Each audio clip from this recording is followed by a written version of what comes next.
जय हिंद दोस्तों, जोहार झारखंड। स्वागत करते हैं आज के करंट अफेयर में। ध्यान देने वाली बात है, इसमें 5 सितंबर और 6 सितंबर का करंट अफेयर एक साथ कंपाइल है। ठीक है, 5 प्लस 6 सितंबर का करंट अफेयर मैंने एक साथ कंपाइल कर दिया है। तो कुछ दिन ऐसा होता है जब करंट अफेयर नहीं बनते हैं, ठीक है, या एक दो बनते हैं, तो मैं सोचता हूँ कि इसको एक ही बार मैं कंपाइल करके डाल दूँ, क्योंकि अगर जब तक करंट अफेयर 7 से 10 मिनट का ना नहीं रहेगा तो थोड़ा सा देखने में सही नहीं लगता है। ठीक है, चलिए हम लोग शुरुआत करते हैं करंट अफेयर की। ठीक है, तो पहला है, दुनिया के नंबर 1 पैरा शटलर कौन बने हैं। ठीक है, दुनिया के नंबर 1 पैरा शटलर। ठीक है दोस्तों, शटलर का संबंध बैडमिंटन से होता है। ध्यान रखिए दोस्तों, शटलर का संबंध किससे होता है? बैडमिंटन से होता है। तो इसका सही उत्तर है दोस्तों उमेश विक्रम। ध्यान रखिए दोस्तों, उमेश विक्रम दुनिया के नंबर 1 पैरा, ध्यान रखिए दोस्तों, पैरा शटलर बने। ठीक है ना। अब बात करते हैं कि ये कहाँ के रहने वाले दोस्तों, तो ये झारखंड के जमशेदपुर के रहने वाले हैं। ठीक है, और अंतर्राष्ट्रीय बैडमिंटन जगत में ध्यान रखिए दोस्तों, इनके द्वारा भारत और झारखंड का नाम रोशन किया गया है। और सबसे बड़ी बात है कि बैडमिंटन वर्ल्ड फेडरेशन, ध्यान रखिए दोस्तों, जो अंतर्राष्ट्रीय लेवल पर जो बैडमिंटन करवाती है, ठीक है, उनके द्वारा 2 अगस्त को जो रैंकिंग जारी किया गया है, उनमें उनमें ठीक है, दुनिया का नंबर 1 खिलाड़ी ने घोषित किया गया। ठीक है, ध्यान रखिएगा, दुनिया का नंबर 1 खिलाड़ी घोषित किया गया है, लेकिन किस क्षेत्र में दोस्तों? Para shuttler. ध्यान रखिए दोस्तों, पैरा शटलर। ठीक है, चलिए बात करते हैं, आगे बढ़ते हैं बिना देरी किए हुए। ठीक है, अब बात करते हैं झारखंड ओलंपिक संघ की वरीय उपाध्यक्ष किसे बनाया गया है। ठीक है, झारखंड ओलंपिक संघ की वरीय उपाध्यक्ष किसे बनाया गया है? मधुकांत त्रिपाठी, नेहा महतो, सचिन कुमार या विकी टेटे। ठीक है, तो इसका सही उत्तर है दोस्तों नेहा महतो। ठीक है, नेहा महतो को झारखंड ओलंपिक संघ की वरीय उपाध्यक्ष बनाया गया है।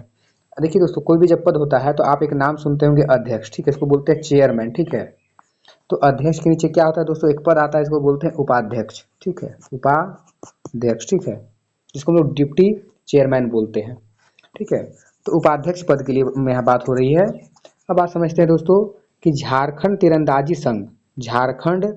तीरंदाजी संघ की वरीय उपाध्यक्ष, ठीक है, क्योंकि जो नेहा महतो है ना, अभी जब इनका जब चुनाव किया गया, ठीक है, इससे पहले और ये 2 संघ की उपाध्यक्ष और अध्यक्ष अभी है वर्तमान में। ठीक है, तो झारखंड तीरंदाजी संघ की वरीय उपाध्यक्ष, ठीक है, वर्तमान में यह झारखंड तीरंदाजी संघ की वरीय उपाध्यक्ष भी है।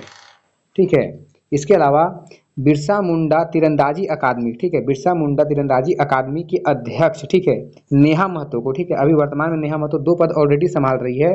इसके अलावा ठीक है, इनको झारखंड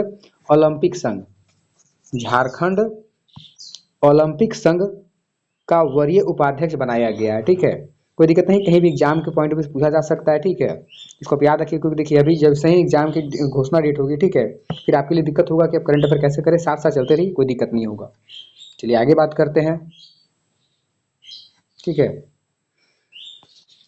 ध्यान रखिए दोस्तों, प्रश्न है, चौथी राष्ट्रीय पारा थ्रो बॉल। ध्यान रखिए दोस्तों, पारा थ्रो बॉल, थ्रो बॉल समझते हो दोस्तों, एक भारी लोहा का बॉल होता है, इसको फेंकना पड़ता है। ठीक है, तो पारा का मतलब क्या होता है दोस्तों? अभी भी एक सब ऊपर में आया था पारा। ठीक है, पारा का मतलब ये होता है दोस्तों ना, कि ऐसे लोग जो हैंडीकैप पर्सन है, ठीक है, तो उनके लिए भी कुछ गेम होता है। ठीक है, तो उनके लिए पारा लगाया जाता है। जैसे कोई भी गेम होगा तो उनके लिए पारा लगाया जाएगा। पारा थ्रो बॉल हो गया, पारा बैडमिंटन हो गया, पारा क्या बोल सकते हैं, या कम हाइट के लोग हैं, ठीक है, उनके लिए भी पारा शब्द का प्रयोग होता है। ठीक है, जो मतलब कि एक बॉडी के रूप में, ठीक है, जिनका शरीर पूरी तरह डेवलप नहीं हो पाया है, या कुछ वो दिव्यांग है, ठीक है, तो उनके लिए जब भी कोई गेम में अनाउंस होता है, ठीक है, या जब भी उनके द्वारा कोई गेम खेला जाता है, तो उनके लिए एक शब्द आता है दोस्तों पारा। ठीक है, तो यहाँ पर क्या बात की जा रही है दोस्तों, चौथी राष्ट्रीय पारा थ्रोबॉल चैंपियनशिप में झारखंड ने कौन सा पदक जीता है। ठीक है, तो अभी ध्यान रखिए दोस्तों, कोयम्बटूर, ठीक है, ध्यान रखिएगा, कोयम्बटूर में 29 से 31 अगस्त, ठीक है, माफ कीजिए दोस्तों, यहाँ पर गलती हो गई। ठीक है, 29 से 31 अगस्त तक आयोजित चौथी राष्ट्रीय पारा थ्रोबॉल चैंपियन में झारखंड के पुरुष और महिलाओं के द्वारा, ध्यान रखिएगा, महिला टीम ने रजत पदक जीता है। ठीक है, अब हुआ क्या है, बात सुनिएगा यहाँ पर पूरी बात। ठीक है, देखिए दोस्तों, होता क्या है ना, कि जब भी कोई गेम होता है, ठीक है, तो सबसे जो ऊंचा पद होता है, या ऊंचा जो आपको पदक मिलता है, वो होता है आपका स्वर्ण पदक। ठीक है, होता है दोस्तों, स्वर्ण पदक होता है, फिर आपका आता है रजत, ठीक है, और फिर आता है कांस्य। क्या आता है दोस्तों? आपका कांस्य पदक आता है। तो सबसे बड़ी बात यह है कि झारखंड इसमें, जो झारखंड जो अभी वर्तमान मतलब ये जो झारखंड द्वारा ये खेला गया है, ठीक है, झारखंड में जो महिलाओं और पुरुषों द्वारा खेला गया है, तो उसमें महिलाओं और पुरुषों को रजत पदक दिया गया है। ऐसा क्यों हुआ है? क्योंकि इस टीम के द्वारा, ध्यान रखिएगा दोस्तों, झारखंड की जो टीम थी, महिला और पुरुष जो टीम थी, वो क्या होती है, तो महिला टीम को फाइनल में कर्नाटक से हार का सामना करना पड़ता है, जबकि जो पुरुष टीम है, झारखंड की जो पुरुष टीम है वो आंध्र प्रदेश से हार जाती है। ठीक है, तो पुरुष टीम में जो आंध्र प्रदेश का जो पुरुष टीम है उसको स्वर्ण पदक मिलता है, और कर्नाटक की जो महिला टीम है उसको क्या मिलता है दोस्तों, स्वर्ण पदक मिलता है। जबकि झारखंड को की पुरुष टीम और महिला टीम को दोनों को किस पदक में संतुष्ट करना पड़ता है दोस्तों, संतुष्ट करना पड़ता है रजत पदक में। ठीक है, तो ये कोयम्बटूर में खेला गया था, 29 से 31 अगस्त तक खेला गया था। ये चौथी राष्ट्रीय पारा थ्रोबॉल चैंपियनशिप थी। ठीक है, चलिए आगे बढ़ते हैं। देखिए दोस्तों आगे बात करते हैं। चलिए ठीक है, ये प्रश्न पिछले बार भी रिपीट हो चुका है, मैं फिर दोबारा रिकॉल कर दे रहा हूँ दोस्तों, ध्यान रखिएगा। राष्ट्रीय शिक्षक पुरस्कार 2025 पाने वाली झारखंड की महिला कौन है? 2025 में, ध्यान रखिए दोस्तों, 2025 अभी चल रहा है आपका, और इसके लिए राष्ट्रीय शिक्षक पुरस्कार, आपको पता होगा दोस्तों, हम लोग जो शिक्षक दिवस मनाते हैं वो डॉक्टर सर्वपल्ली राधाकृष्णन के जन्मदिन पर हम मनाते हैं। तो उन्हीं के जन्मदिन को ध्यान में रखते हुए, ठीक है, आपको हर साल राष्ट्रीय शिक्षक पुरस्कार दिया जाता है। तो इस बार 2025 का जो सम्मान दिया गया है उसमें एक झारखंड की महिला के भी नाम शामिल है। ठीक है, कुल मिलाकर देश भर से कुल 45 शिक्षकों को ये सम्मान दिया गया है, लेकिन इसमें सिर्फ झारखंड की सिर्फ एक महिला है, इसका नाम है श्वेता शर्मा। ठीक है, और ये कहाँ के रहने वाले दोस्तों, तो देवघर में, ध्यान रखिए दोस्तों, ये कहाँ के रहने वाले, देवघर में रहने वाली है।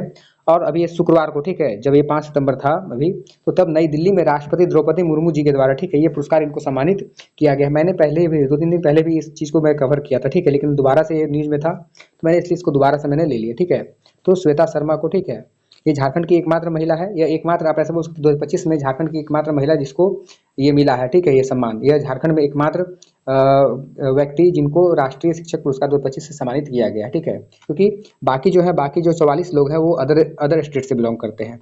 चलिए आगे बढ़ते हैं। ठीक है, अगला प्रश्न दोस्तों ध्यान रखिएगा, मैं यहाँ पर एक्सप्लेन करना चाहूँगा। ठीक है, केंद्र सरकार, ध्यान रखिएगा, ये झारखंड का प्रश्न नहीं है लेकिन फिर भी बनता है क्योंकि ये इसमें धनबाद का नाम है, तो हो सकता है एग्जाम में कहीं पूछ दे। केंद्र सरकार द्वारा जारी, ठीक है, नेशनल इंस्टीट्यूट रैंकिंग फ्रेमवर्क, ध्यान रखिएगा, हर साल केंद्र सरकार क्या करती है कि देश भर में जितनी भी जो संस्थाएं, ठीक है, जितनी भी संस्थाएं हैं, ठीक है, उनके लिए रैंकिंग जारी करती है कि उनका लेवल कैसा है, उनका प्रदर्शन कैसा है। तो इसीलिए ध्यान रखिए दोस्तों, केंद्र सरकार के द्वारा, ठीक है, नेशनल इंस्टीट्यूट रैंकिंग फ्रेमवर्क जारी किया जाता है और वो 2025 का जारी कर दिया गया है। ठीक है, इसमें प्रश्न ये है, मैंने प्रश्न को खुद तैयार किया है, प्रश्न ये है कि 2025 का जो रैंकिंग जारी किया गया उसमें ओवरऑल, ठीक है ना, इनकी सभी क्षेत्रों को मिलाकर, ठीक है, ओवरऑल कैटेगरी में कौन सी संस्था प्रथम स्थान पर है। ठीक है, मतलब सभी मिला जुला कर सभी, अभी मैं बात करने वाला पूरी मैं डिटेल्स चर्चा करूंगा इसमें। ठीक है, तो ओवरऑल कैटेगरी में कौन सी संस्था ने प्रथम स्थान हासिल किया है? तो ऑप्शन है IIT Bombay, IIT Bengaluru, IIT Roorkee और IIT मद्रास। ठीक है दोस्तों, चलिए ठीक है, तो अब ध्यान रखिएगा, यहाँ पर मैंने नीचे आंसर लिखना मैं भूल गया हूँ। ठीक है, लेकिन मैं बता देता हूँ। ठीक है, बात समझिए दोस्तों, तो 2025 की जो रैंकिंग जो जारी की गई है, ध्यान रखिए, केंद्र सरकार द्वारा जो 2025 की जो रैंकिंग जारी की गई है ना, इसमें ओवरऑल कैटेगरी यानी सभी को, पूरा सभी क्षेत्रों को मिला जुलाकर अगर देखा जाए तो इसमें जो सबसे बड़ी जो संस्था है, यानी कि प्रथम जो संस्था जो स्थान लाई है वो है IIT मद्रास। IIT मद्रास प्रथम स्थान पर आई है ओवरऑल कैटेगरी में। ठीक है, सभी कुछ को मिलाकर। ठीक है, अब बात करते हैं कि ये कैसे दिया जाता है, कब दिया जाता है, ध्यान रखिएगा। तो बात यह है कि केंद्र सरकार में भी जो आपके जो केंद्रीय शिक्षा मंत्री हैं वो है धर्मेंद्र प्रधान है। ठीक है, वर्तमान केंद्रीय मंत्री कौन है दोस्तों? धर्मेंद्र प्रधान है। ठीक है, उनके द्वारा NIRF रैंकिंग 2025 जारी किया गया। ध्यान रखिए दोस्तों, 2025 जारी किया कर दिया गया है। सबसे बड़ी बात है दोस्तों ना कि ये टोटल 17 कैटेगरी में दिया जाता है। ध्यान रखिए दोस्तों, ऐसा नहीं है कि सिर्फ एक ही क्षेत्र में दिया जाता है, टोटल 17 क्षेत्रों में दिया जाता है। ठीक है, 17 तरह के जो शिक्षण संस्थान उसमें दिया जाता है। जैसे कि उदाहरण के लिए एक हो गया ओवरऑल विश्वविद्यालय रैंकिंग, यानी सभी चीज़ को हम देखेंगे कि एक विश्वविद्यालय में हम सभी चीज़ को देखकर हम देंगे कि यहाँ पर पढ़ाई कैसा है, खेलकूद कैसा है, बच्चों को परफॉर्मेंस कैसा है। ठीक है, तो मैंने आपको यहाँ पर जो प्रश्न बना के दिया है दोस्तों, किस आधार पर दिया है दोस्तों? ओवरऑल विश्वविद्यालय रैंकिंग पर। ठीक है, कि ओवरऑल अगर सभी मिला जुला हम देखते हैं तो उसमें कौन सा दोस्तों? तो IIT मद्रास है। इसके अलावा आप कॉलेज के आधार पर भी देख सकते हैं कि कौन कॉलेज बेस्ट है, उसके आधार पर भी आप रैंकिंग जारी कर सकते हैं। ठीक है, इसमें आपके लिए ध्यान रखिएगा, एक हो गया शोध संस्था के आधार पर, कौन सी ऐसी संस्था है जो शोध करने में सबसे आगे है, उसके आधार पर भी रैंकिंग जारी किया जाता है। इनोवेशन के आधार पर भी रैंकिंग जारी किया जाता है, इंजीनियरिंग के आधार पर भी जारी किया जाता है, और खासकर मैनेजमेंट के आधार पर। ध्यान रखिए दोस्तों, आप जो मैनेजमेंट कोटा से, ठीक है ना, जो MBA जो लोग करना चाहते हैं, ठीक है, उनके लिए मैनेजमेंट स्कूल भी होता है। ठीक है, तो उसमें कौन सा है दोस्तों? तो ध्यान रखिएगा, एक आप नाम सुनते हो दोस्तों, मद्रास। ठीक है, सॉरी अहमदाबाद। ठीक है, तो मैनेजमेंट के लिए ध्यान रखिए दोस्तों, आपको अगर मैनेजमेंट के लिए इसमें जो रैंकिंग जारी किया गया है ना, तो उसमें टॉप पर कौन है दोस्तों? तो अहमदाबाद है, ठीक है। कौन है दोस्तों? अहमदाबाद अभी है मैनेजमेंट में टॉप रैंकिंग पे, ठीक है, इस बार। अब बात करते हैं कि इसमें झारखंड से प्रश्न क्या बन सकता है, ठीक है। बात समझिएगा कि इसमें आईआईटी धनबाद, ध्यान रखिएगा, इस रैंकिंग में, इसी रैंकिंग में, यानी कि 2025 का ओवरऑल जो रैंकिंग जारी किया गया है उसमें धनबाद का कौन सा स्थान है? तो पिछले साल भी 2024 में 35वां स्थान था और इस बार भी 35वां स्थान है। बात समझ में आ गई दोस्तों? चलिए आगे बढ़ते हैं। अब मैं कुछ आपसे बात करना चाहूँगा, ठीक है।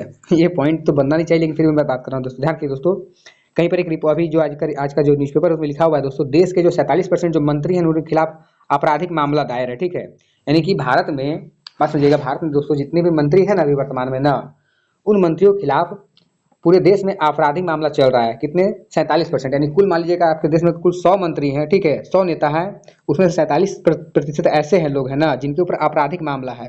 और ये रिपोर्ट किसके द्वारा जारी किया गया दोस्तों? तो एडीआर के द्वारा ये रिपोर्ट जारी किया गया। एडीआर कौन है दोस्तों? तो चुनाव आयोग की एक स्वतंत्र निकाय है जिसको बोला जाता है association democratic reform. Association for democratic reform ये क्या करती है दोस्तों? तो ये रिपोर्ट जारी करती है बहुत चीज़ों में, ठीक है, खासकर पॉलिटिकल जो चीज़ होता है उस पर रिपोर्ट जारी करती है। तो एडीआर के द्वारा एक रिपोर्ट प्रकाशित किया गया है जिसमें ये बताया गया है कि देश में जितने भी कुल मंत्री हैं ना, उसमें से कम 47% मंत्री लोग क्या हैं, उनके ऊपर आपराधिक मामला दायर है। और आपराधिक मामला किस प्रकार का दोस्तों? तो रेप के चार्जेज है, ठीक है, दंगा भड़काने का आरोप है, करप्शन का चार्जेज है, मतलब 50 तरह का जो क्रिमिनल एक्टिविटी होता है उनके ऊपर उनका नाम चल रहा है। लेकिन फिर भी वो देश के बड़े बड़े पदों पर हैं, मंत्री हैं, सांसद है, विधायक है, ठीक है। तो हमें ये सोचना पड़ेगा कि हम उन लोगों को चुनकर भेजें जिनके ऊपर किसी प्रकार का आपराधिक मामला दायर नहीं है, क्योंकि जब ऐसे लोग गद्दी पर बैठते हैं तो वो फिर क्या करते हैं, अपने मनोकामना या अपना जो उनका जो इरादा होता है वो फिर दोबारा आगे बढ़कर पूरा करने का प्रयास करते हैं। जैसे कि आप अगर किसी भी गलत व्यक्ति को, अगर जो आपराधिक व्यक्ति है उसको अगर आप मंत्री बनाइएगा तो फिर आगे चलकर उसका मन बढ़ जाएगा, ठीक है, वो आगे चलकर कोई सही काम नहीं करेगा, ठीक है। वर्तमान स्थिति में यही है कि देश के 47% मंत्री ऐसे हैं जिनके ऊपर क्या है दोस्तों? आपराधिक मामला है, ठीक है। चलिए, आई होप इतनी बात समझ गए दोस्तों। चलिए आपसे दोबारा मैं कल मिलूंगा, ठीक है। सभी को फिर से दोस्तों जोहार झारखंड, जय हिंद।